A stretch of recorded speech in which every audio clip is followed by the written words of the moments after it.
अहो त्या बाईनं तलाट्याकडून कागदपत्र मागवलेत, तिचा हक्क असणार.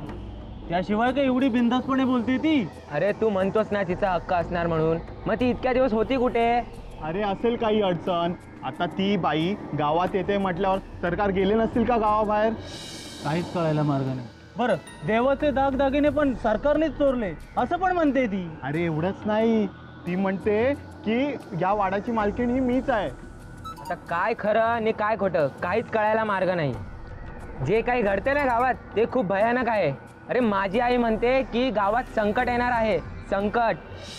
आता त्या कागदपत्रात ही काय लिहिलं असेल कुणास ठाऊक. ठीक आहे.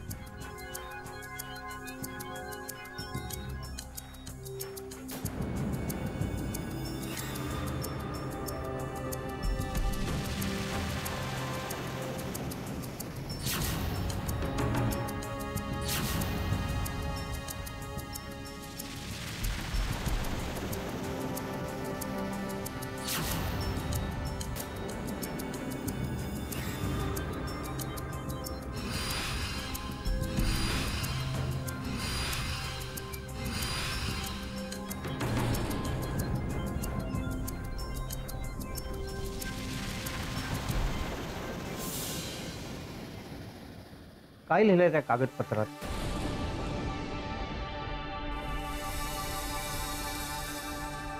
काय नाव काय म्हणालात तुमचं? आनंदीबाई बिवलकर.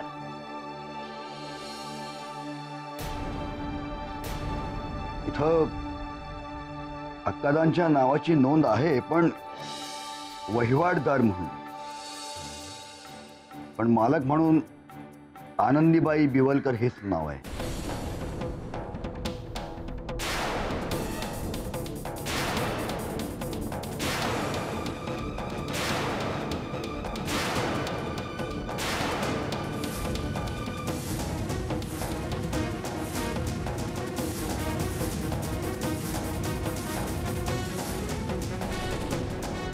काय ही मालकीण आहे या वाड्याची?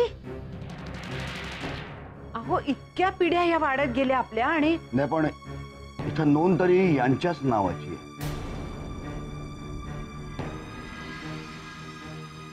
पटली तुमची खात्री? आणखी बऱ्याचशा गोष्टी आहेत ज्या तुम्हाला माहित नाही. देवाचा पेटारा खोला म्हणजे तुमचा विश्वास बसेल माझ्यावर.